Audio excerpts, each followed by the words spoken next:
जरूर यीशु किसी मुसीबत में है, हमें उसे ढूंढना चाहिए। माँ,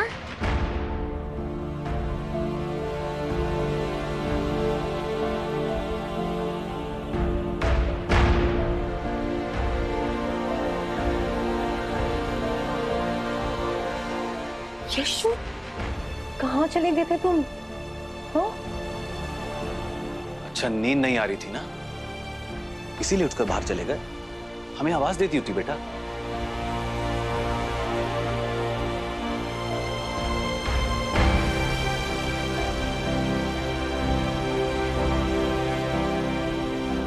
तुम ठीक तो हो ना?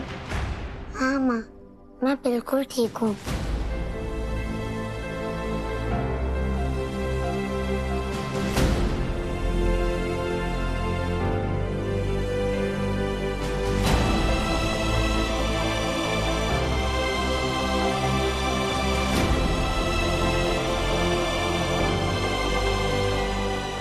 पता है तुम्हें, मुझे कितनी चिंता हो रही थी तुम्हारी। ऐसा लग रहा था जैसे तुम किसी मुसीबत में हो। आज तुम्हारी माँ भी तुम्हारे साथ नहीं है, बिल्कुल अकेले हो तुम।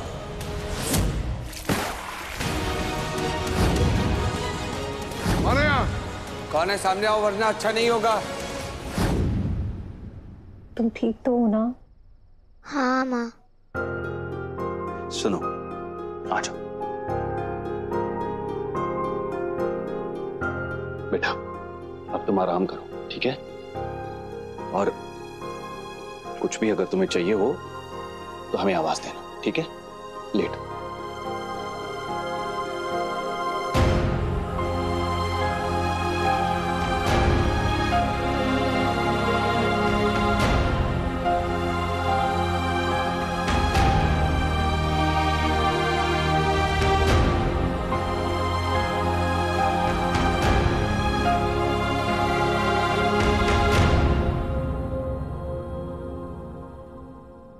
क्या हुआ यीशु?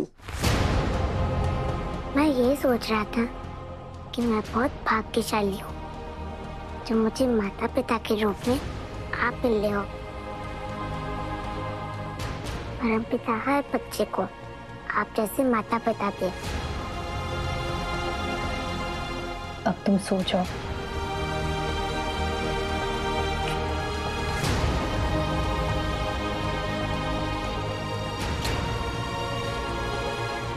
सो जाओ।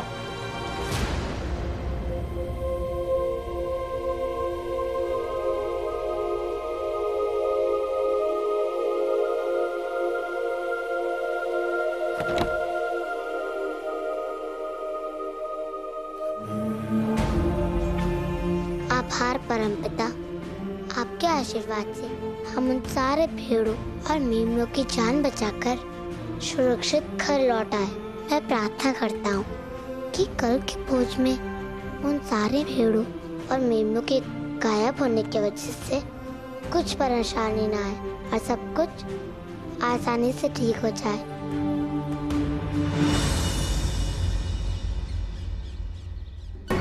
मेरी बात ध्यान से सुनो, भूलना मत, सम्राट स्वयं पधार रहे इस भोज के लिए, ठीक है? मेरी बात समझ में आ रही है ना? हाँ, किसी प्रकार की कोई गड़बड़ नहीं चाहिए मुझे। जल्दी जल्दी हाथ चलाओ, जाओ।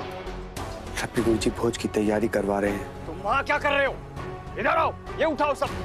मैं तो बोलता हूँ कल वाली बात उन्हें जाके सच सच बता देनी चाहिए, नहीं तो। अच्छा, क्या बता देना चाहिए? हम लोग बच्चों के हाथों से पिट गए और बेहोश हो गए और उन बच्चों ने सारी भेड़ें और मेमने भगा दी। नहीं, लेकिन कुछ नहीं। गलती से भी ये बात अगर गांव वालों के बीच फैल गई ना तो हम लोग का मजाक बनकर रह जाएगा। तुम्हें क्या लगता है रब्बी गुरुजी हमें मुस्कुरा कर माफ कर देंगे? चुटकी बजाकर गांव से दफा कर देंगे। जो भी करना होगा मैं कहूंगा, तुम याद से अपना मुंह बंद रखना, ठीक है?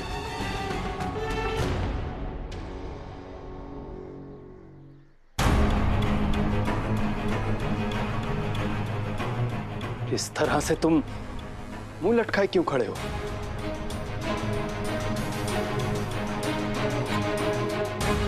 ये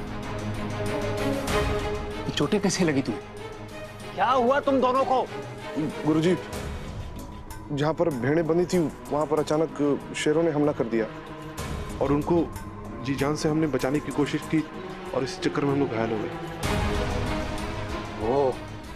वो भेड़े और मेमने जो मैंने भोज के लिए मंगवाए थे वो तो सुरक्षित है ना? हाँ? देखो देखो, मुझे इस दावत में किसी तरह का कोई विघ्न नहीं चाहिए, समझे ना मेरी बात तुम? गुरुजी मुझे माफ कर दीजिए, शेरों को भगाने के चक्कर में रस्सियां टूट गईं और सारी भेड़ें और मेमने भाग गए।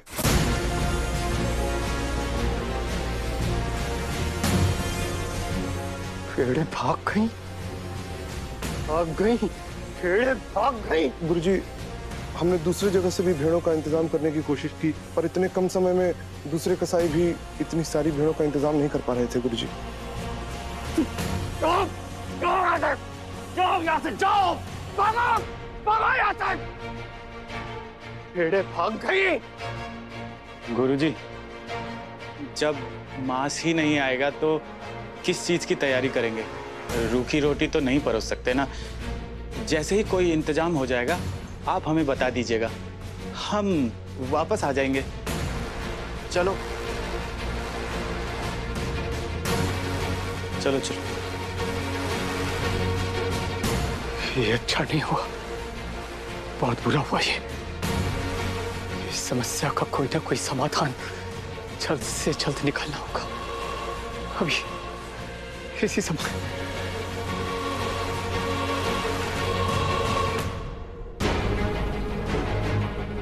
मैंने सब कुछ सुन लिया है और मुझे खेद के साथ ये कहना पड़ रहा है कि अगर आज इस भोज में किसी भी तरह की कोई गड़बड़ हुई तो सम्राट के आदेश के अनुसार मुझे आपकी हत्या करनी होगी।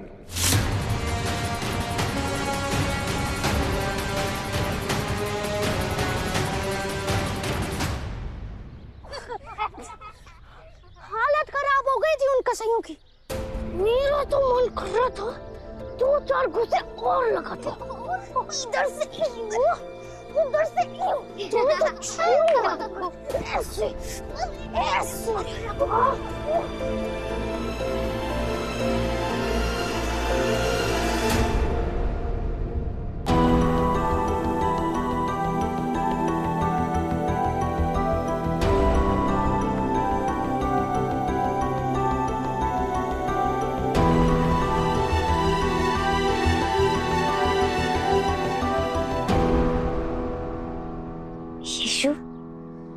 तो हम सब ने मिलकर उन मेमनों को आजाद भी करवा दिया और उस छोटे मेमने को उसकी माँ से भी मिलवा दिया।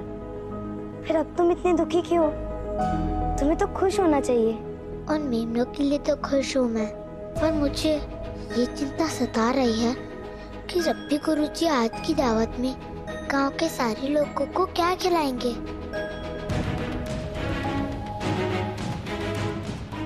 तुम्हारे पिताजी इस दावत को यादगार बनाना चाहते थे।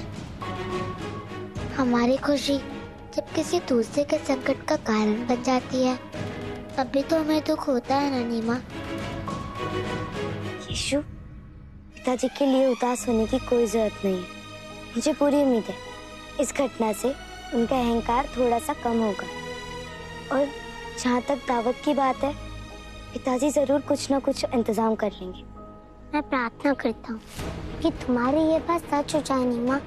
रब्बी गुरुजी दावत का कुछ और इंतजाम कर पाए, क्योंकि मैं ये नहीं चाहता कि हमारी वजह से रब्बी गुरुजी को कोई और तकलीफ हो।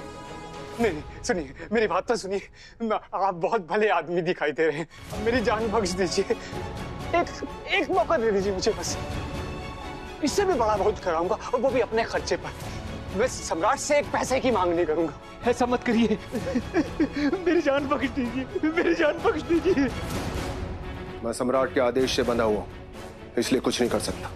आप बस इतना याद रखिए कि अगर दोपहर तक भोज शुरू नहीं हुआ तो मुझे मजबूरन। ऐसा मत करिए, ऐसा मत करिए। क्या हुआ आपको? ऐसे रो क्यों रहे हैं आप? उठिए।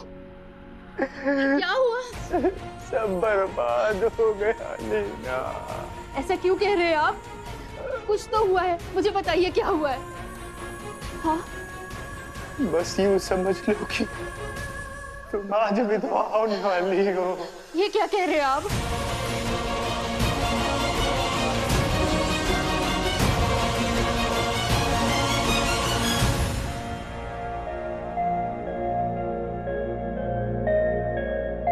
मीना जी, यीशु कहाँ है? क्या वो आप लोगों के साथ नहीं आया? हाँ वो आया है हमारे साथ, पर इस वक्त वो बाहर है। लेकिन आपको क्या हुआ है? आप इतने परेशान क्यों हो? और आपने हमें यहाँ क्यों बुलाया है? ये देखिए,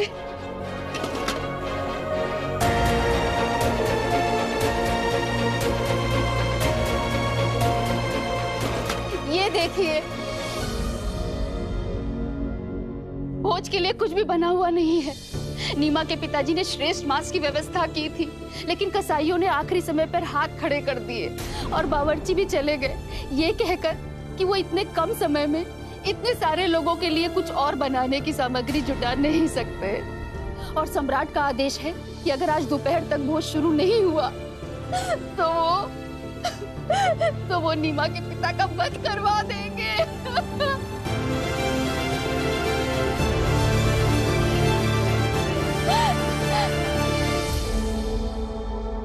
यीशु, तुम तो कुछ भी कर सकते हो ना? बचा लो नीमा के पिताजी को। आज तक उन्होंने जो कुछ भी तुम्हारे साथ किया है उसके लिए मैं तुमसे माफी मांगती हूँ। कोई रास्ता निकालो जिससे आज की दावत अच्छी तरह से हो जाए। बचा लो यीशु, बचा लो। नीमा के सर से पिता का साया छिन जाएगा। बचा लो।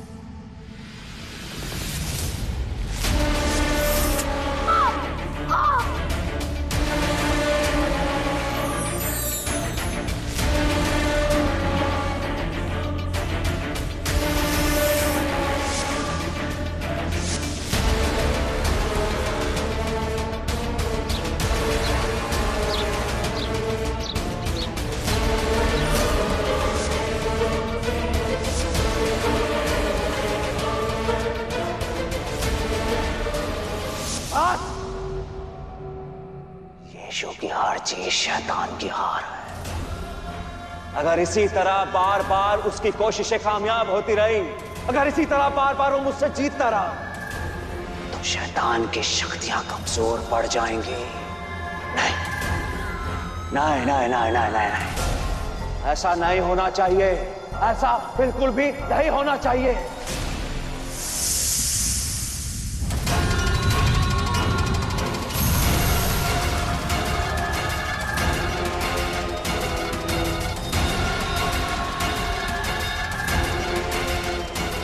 ये अच्छे लोग भी कम सिद्धि नहीं होते,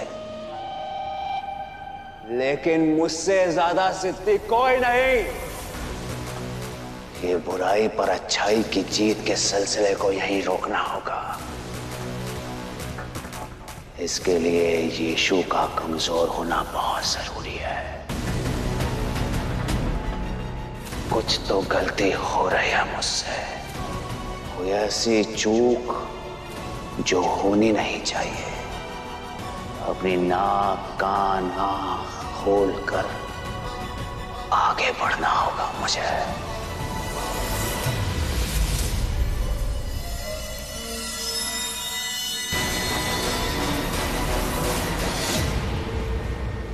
गांव के लोग भोज के लिए आते ही होंगे।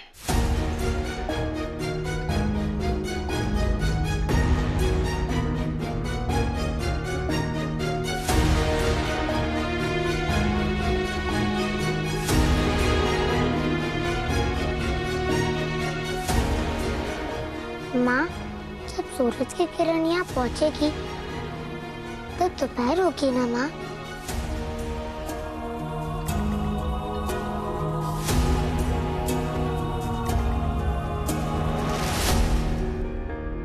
सुनिए, मुझे यीशु से अकेले में कुछ बात करनी है। ठीक है।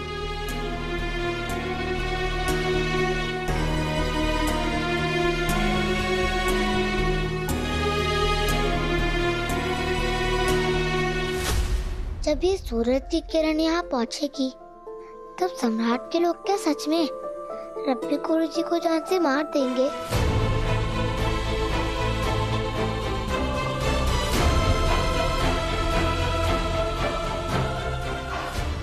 बेटा, आज के भोज के लिए रब्बी गुरुजी ने भेड़ों और मेमनों को मंगवाया था। पता नहीं कल रात वो सबके सब बंधन तोड़कर कैसे भाग निकले और उसी वजह से रब्बी गुरुजी इस संकट में आ गए।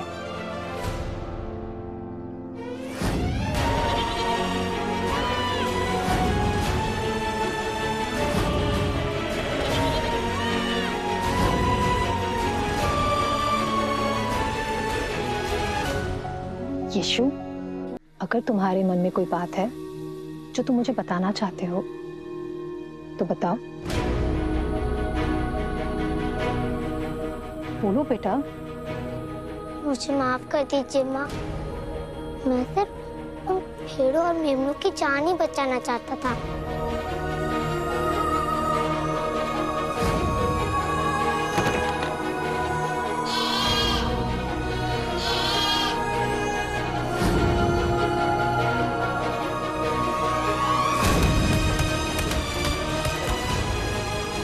अब तुम जाओ, अपना ख्याल रखना।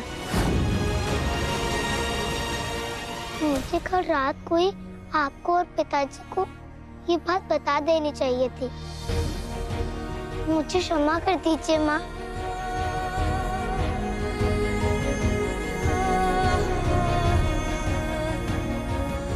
बेटा, मैं और तुम्हारे पिताजी हम दोनों को ये बात कल ही पता थी कि तुम कल रात अपने बिस्तर में नहीं थे। तुम्हारे कपड़ों में मिट्टी और पैरों में कीचड़ लगा देखकर हम समझ गए थे कि तुम हमें बिना बताए घर से कहीं बाहर गए थे।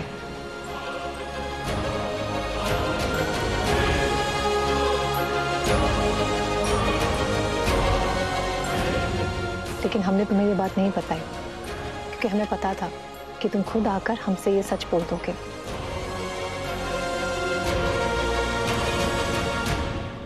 उस रात सपने में एक छोटे से मेमने की आवाज बार बार मेरे कानों में गूंज रही थी। उसकी माँ भी बहुत परेशान थी और उन दोनों के साथ बहुत सारी भेड़ें भी कैद थी। मैं बस उन सबकी बलि चढ़ने से बचाना चाहता था।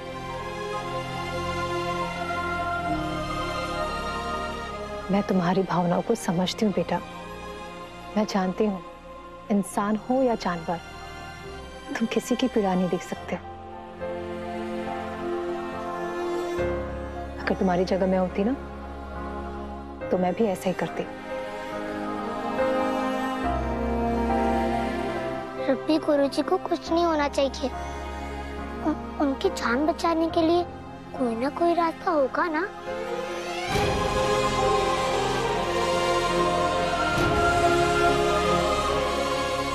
तुमने उन भेड़ों और मेमनों को बचाकर बहुत अच्छा किया, लेकिन अब समस्या ये है कि रब्बी गुरुजी की जान तब भी बच सकती है जब भोज के लिए भेड़ों का वध करने का कोई इंतजाम हो जाए।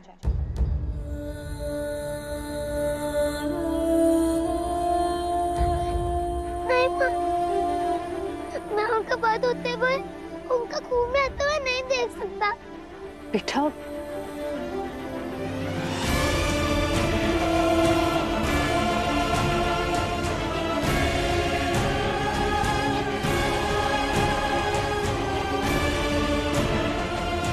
जाकर पता करो कि भोज के लिए खाना तैयार हुआ कि नहीं। जी। सुनो सुनो सुनो, अरे सुनो, मेरी बात सुनिए। आप मेहरबानी करके थोड़ा सा समय और दे दीजिए। मेरी पत्नी ने मुझसे कहा है कि वो कुछ ना कुछ जरूर करेगी, वो पूरी कोशिश कर रही है। थोड़ा सा समय और दे दीजिए बस। भोज शुरू होने में बस थोड़ा सा ही समय और आ गया है। उसके बाद मुझे सम्राट के आदेश का पालन करना ही होगा।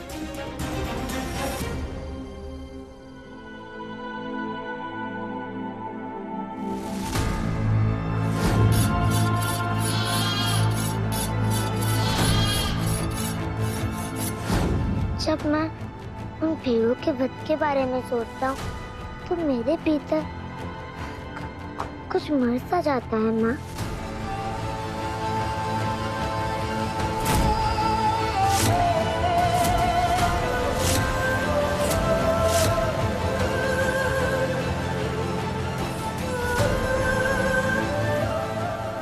उन भेड़ों की जगह मैं खुद मरना चाहता हूँ माँ। यशु